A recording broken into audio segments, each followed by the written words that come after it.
Beep, beep, beep, beep, beep, beep, beep. Leonie Dawson refuses to be categorized. The podcast! Hooray! Hooray! Hooray! All right, my loves, I am going to do my August review for you today. This is our new monthly tradition. You can have heard August, April, June, July's, April, May, June, July's. Previously here or over on the blog. I'm going to cover the life blessings and challenges, what I've created, how much my business earned, what business experiments we tried over the last month and what the results were, and my goals for the next month as well. So my goals for August that I set last month is, one, we were in lockdown at the start of the year, and I really wanted to help my kids get through their online schooling. Did that. Hooray. We kept up the energy with our reading intensive program. I really wanted to make sure I stayed sane, gentle and happy with good self-care. Tick. Yeah. Finished promoting the next live round of my 40 days to create and sell your e-course. I did that. Finished new workbook editions. Hooray. Done that. Took a course for self-study. Did that. I started Project 10%. I did that. I wanted to read Atomic Habits, but I didn't end up finishing it last month. That's all right. I'm halfway through. I'll do it this month. And I wanted to study more Noom. So in terms of life stuff in August, we spent the first week in lockdown doing online schooling. Our state managed to squash the COVID outbreak again, thank goodness. And so back to school, the kids went. I started doing private reformer Pilates classes at Noosa Flow, and I've done mat Pilates before, and this is my first time doing reformer, and I fucking love it so much. I'm so thrilled to find something that I just adore doing. I also went back to my naturopath to get some results of a bunch of tests I did, and that went well. We had a handyman in to fix my leaking office, which I've bitched before about on the blog. I did a bunch of bushwalks. I bloody loved them. I studied Tara Brach's Freeing Ourselves with Mindfulness course and finished that, which was awesome. And my husband got vaccinated. Hooray! And I got a vaccination appointment for next month. I'm so excited. Australians are really kind of we nailed the suppression of COVID for the first year or so through lockdowns.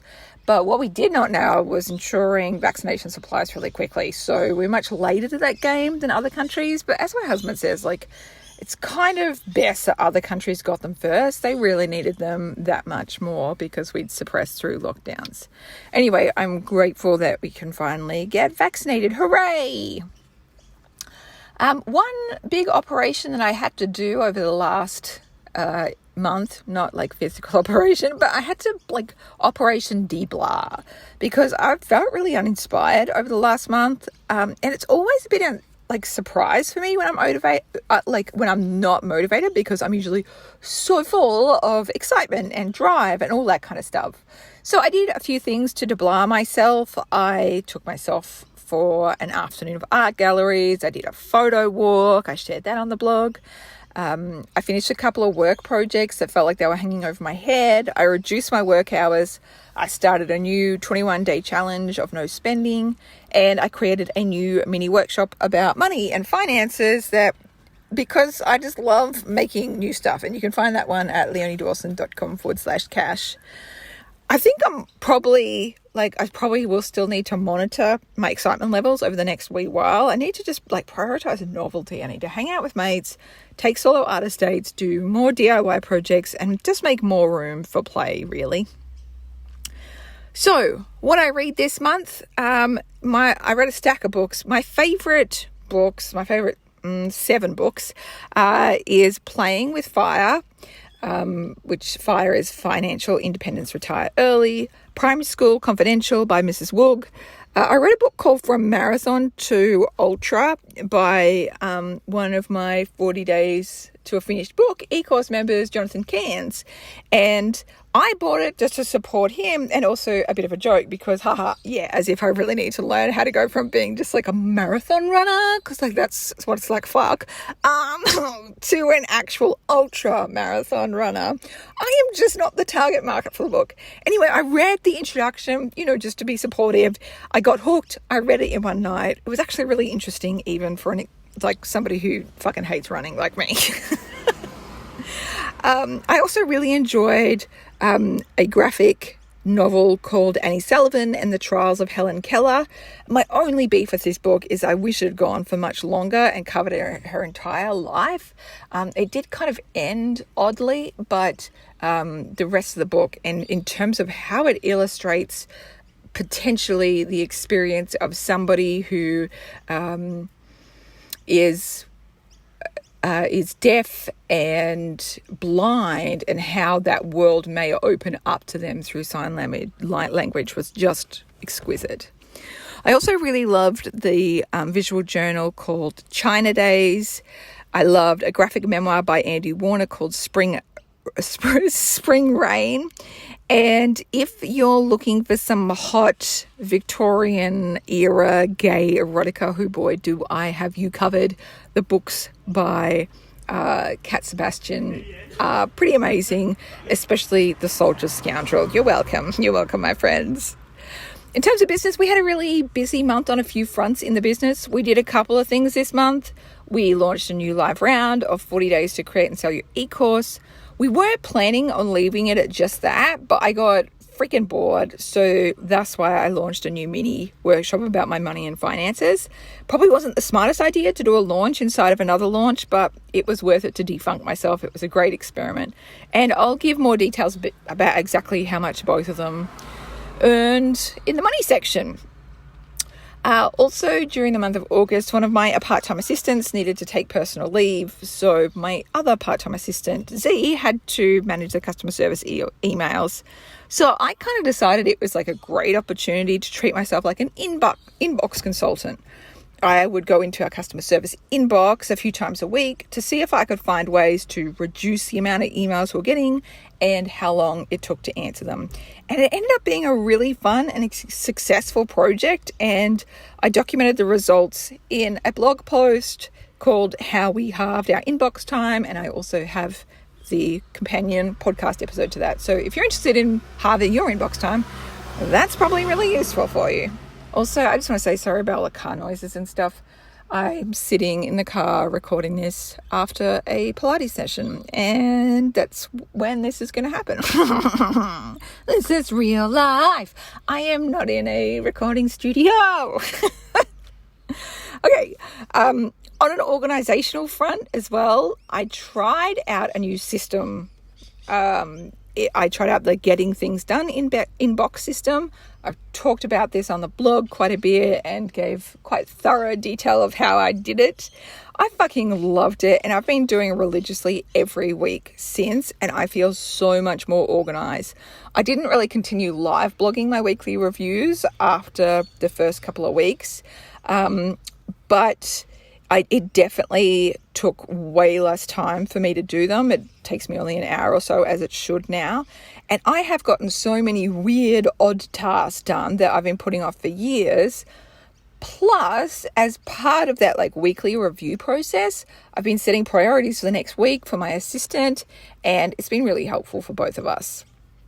I also got my assistant to start on a new idea that I've been wanting to try, which is improving different areas of my business by 10% at a time. I call it Project 10%. So it becomes like a series of mini projects, each with a specific mission and an outcome. So this month, her first Project 10% was to pitch to me 20 podcasts and schedule me as a guest. And we're just about to have our first meeting this week. Now that the project's been completed, we'll talk about what we learned, what methods worked, what didn't, and then we'll brainstorm for our next Project 10% for her to work on, which at this stage is probably going to be increasing the number of subscribers to our mailing list. I also did a bit of blogging.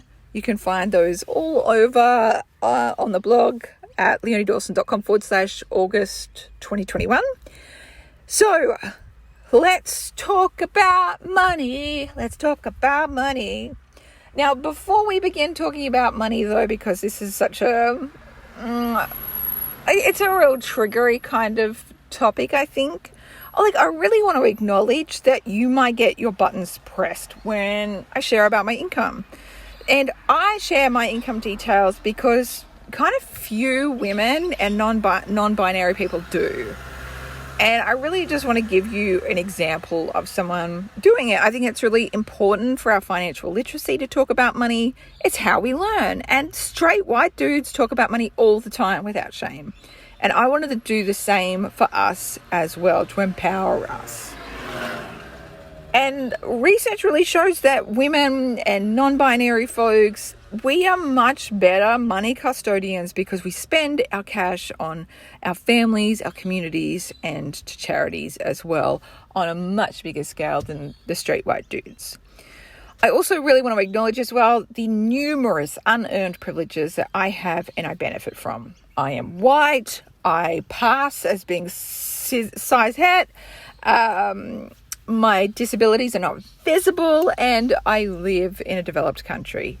Now, if you'd like to know more about how much I donate, I have more details on it on my June review. I go into quite a lot of detail about it, and I also go into even more detail about it in the latest cash workshop I just did as well. That's at leoniedawson.com/cash. Right, so with all that in mind, how much did I earn in August? From e-courses, I earned $61,000. My passive income business brought in $17,000. We had ethical managed funds growth of $25,000. Our investment property brought in $2,000.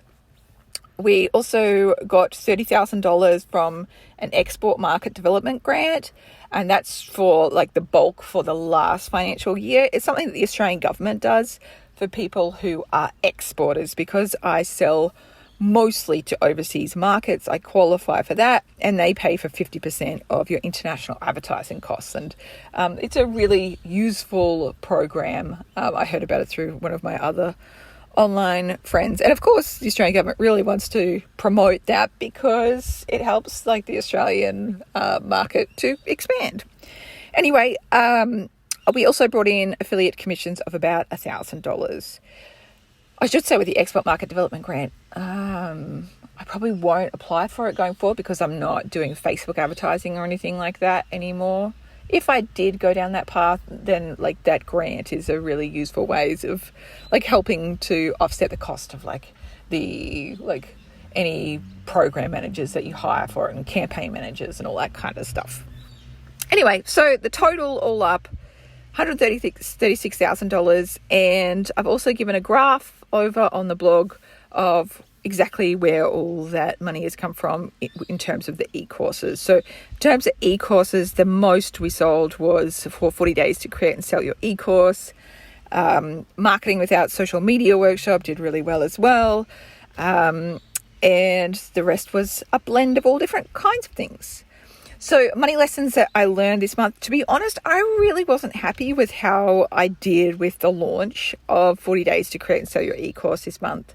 So last time I did a live round about a year ago, I sold about $77,000 in enrollment. So I kind of anticipated that, but quickly realized that I just wasn't going to hit that figure this time. So this time we sold about $40,000 with a much smaller reduced launch. Because I didn't want to burn through the list when the sales just weren't as high. And so the $40,000 includes payment plans that will come in over the next 4 months or so. And I think like when I looked at it, I think the reason why the enrollments were that much down is because we did a prices doubling sale in April. So people who were interested in doing the e-course then kind of jumped on board with it then. Anyway, once we didn't hit our goals during the early bird period, I quickly decided to do a much quieter launch and start working on something new. And I always earn way more the first time I launch a course. Most new course releases of mine bring in over $100,000 on their first round, just because it's completely fresh and new for all my people, and all my students end up taking more than one of my courses.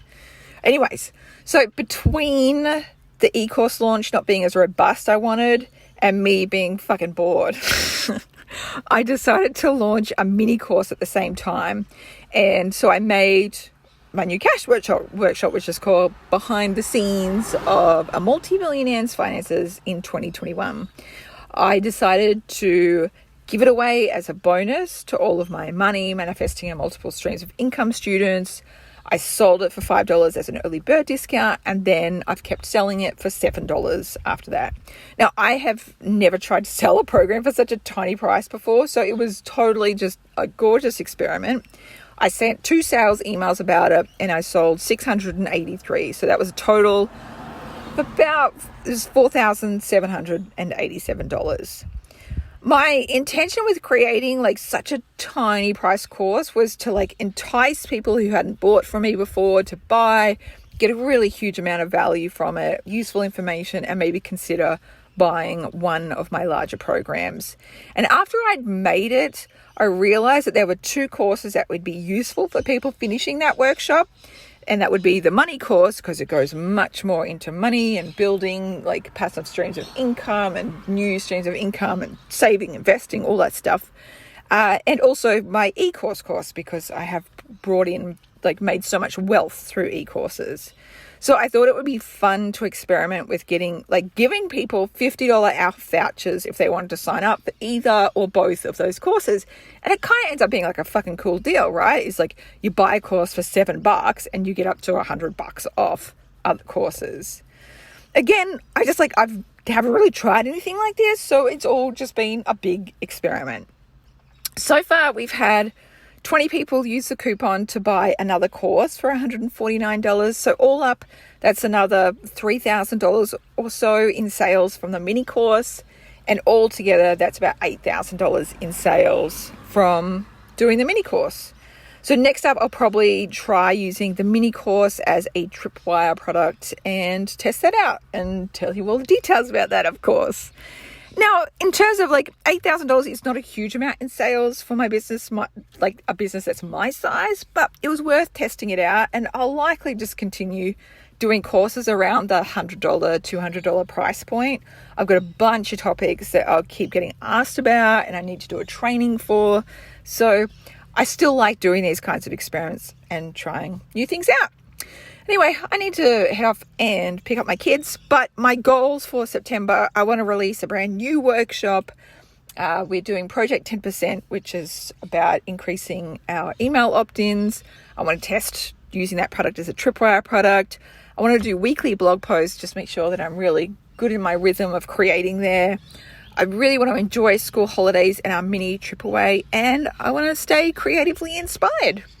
All right, my loves, I hope this has been useful, inspiring, thought-provoking, all the fucking things. If you're interested in any of my programs, you can find them at leoniedawson.com/shop. But otherwise, have a fucking magnificent day, and I am celebrating you, I'm cheering you on, and I can't wait to see what you create next. All right, bye!